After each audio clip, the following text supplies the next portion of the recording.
بسم اللہ الرحمن الرحیم۔ السلام علیکم ورحمۃ اللہ وبرکاتہ۔ امید کرتا ہوں کہ آپ سب لوگ خیر و عافیت سے ہوں گے۔ آج کی اس ویڈیو میں ہم نورانی قاعدے کی تختی نمبر 6 حرکات اور تنوین اس کی مشق کریں گے۔ آج اس تختی کا ہم پارٹ 2 پڑھیں گے۔ کل کے سبق میں ہم نے یہ پہلی ایک لائن پڑھی تھی جس میں ہم نے انا تک پڑھا تھا۔ آج ہمارا جو سبق سٹارٹ ہوگا وہ ہوگا باخیلا سے، اور آج میں آپ کو ایک اور لفظ بتاؤں گا کہ جو قرآن پاک کی کس صورت میں استعمال ہو رہا ہے۔ تو ڈیلی ہم ایک لفظ کو بھی ساتھ ساتھ سیکھتے جائیں گے کہ یہ قرآن پاک کی کس صورت میں استعمال یہ سب ہی قرآن پاک میں استعمال ہو رہے ہیں۔ یہاں پر ہم کیا کر رہے ہیں کہ ان کی مشق کر رہے ہیں۔ یہاں پر اگر اچھی طریقے سے مشق ہو جائے گی تو جب یہ قرآن پاک میں آئیں گے تو ہم انہیں آسان طریقے سے پڑھنا سیکھ جائیں گے، کیونکہ ہم نے پہلے بھی ان کی مشق کی ہوگی۔ تو سبق سٹارٹ کرتے ہیں۔ بسم اللہ الرحمن الرحیم۔ با زبر با، خا زیر خی، باخی، لام زبر لا، باخیلا۔ دیکھیں خا کو ہم حلق کے اوپر والے حصے سے ادا کریں گے، اور جب ہم خا کو ادا کریں گے تو ہمارے جو حلق ہے اوپر والا حصہ حلق کا ہے وہاں سے آواز آئے گی خا خا۔ اسی طریقے سے میں آپ کو کہہ رہا ہوں کہ جو پچھلے سبق ہیں ان کو آپ ضرور دیکھیں۔ یہ جو حروف مفردات والی تختی تھی اس میں نے آپ کو بتایا تھا کہ حرفوں کی ادائیگی کیسے کرنی ہے۔ تو یہاں پر کیا خا، باخیلا، با زبر با، را زبر را، بارا، را زبر را، بارا را، تا دو زیر تین، بارا را تین۔ دیکھیں نورانی قاعدے کی تختی نمبر 2 حروف مرکبات میں نے آپ کو بتایا تھا کہ اس حرف کے بارے میں ہم آگے پڑھیں گے۔ اب یہ حرف آ گیا ہے تو میں آپ کو اس کے بارے میں بتا دوں کہ بارا رہ جب ہم وقف کریں گے تو یہ وہ جو اوپر والے 2 نقطے انہیں بھی ڈراپ کر دیں گے، اور نیچے جو 2 زیریں ہیں ان کو بھی ڈراپ کر دیں گے۔ تو جب ہم وقف کریں گے تو ہائے کو ہم ساکن پڑھیں گے۔ ساکن کس حرف کو کہتے ہیں؟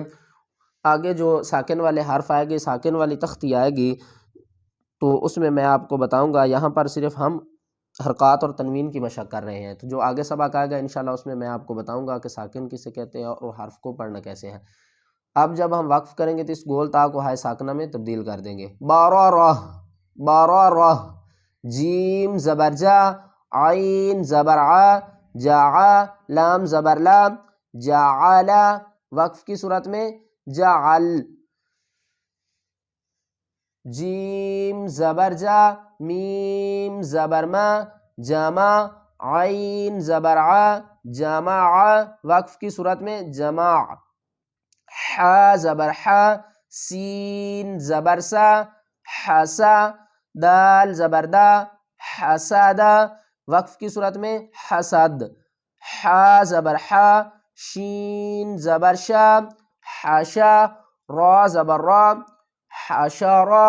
وقف کی صورت میں حشر، خا زبر خا، شین زیر شی، خاشی، یا زبر یا، خاشیہ۔ وقف کی صورت میں خاشج، خا زبر خا، لام زبر لا، خلا، قاف زبر قا، خلق۔ وقف کی صورت میں خلق، خا پیش خو، لام زیر لی، خلی، قاف زبر قا، خلق۔ وقف کی صورت میں خلق۔ جب ہم یہاں پر رکیں گے سٹاپ کریں گے تو آخری حرف کو ساکن پڑھیں گے، خلق۔ ذال زبر ذا، کاف زبر کا، ذکا، را زبر را، ذکرا۔ وقف کی صورت میں ذکر، را زبر را، فا زبر فا، رفع، عین زبر ع، رفع۔ وقف کی صورت میں رفع، را زبر را، قاف زبر قا، رقا، با زبر با، رقبہ، تا 2 زیر 3، رقبۃ۔ وقف کی صورت میں گول تا کو ہائے ساکنہ میں تبدیل کریں گے، رقبہ۔ اب میں آپ کو بتاتا ہوں کہ کون سے لفظ ہیں جو قرآن پاک میں استعمال ہو رہے ہیں۔ جو آسان ہے میں وہ آپ کو بتاتا ہوں۔ یہ خاشیہ سورۃ البینہ کی لاسٹ آیات میں ذالک لمن خاشیہ ربہ، وہاں پر کیا ہو رہا ہے؟ خاشیہ سورۃ البینہ کی آخری آیات میں استعمال ہو رہا ہے۔ اور خلق سورۃ الفلق میں استعمال ہو رہا ہے، قل اعوذ برب الفلق من شر ما خلق، خلق۔ وہاں پر بھی خلق کا ہے لیکن یہاں پر ہم کیا کر رہے ہیں؟ قاف کو ساکن پڑھ رہے ہیں، خلق۔ تو یہ تھا آج کا سبق۔ اگر آپ قرآن پاک کو آسان تجوید کے ساتھ پڑھنا چاہتے ہیں گھر بیٹھ کر، تو ہمارے اس چینل کو سبسکرائب کریں اور ہمارے ساتھ جڑ جائیے، انشاءاللہ آپ قرآن پاک کو آسان تجوید کے ساتھ پڑھنا سیکھ جائیں گے۔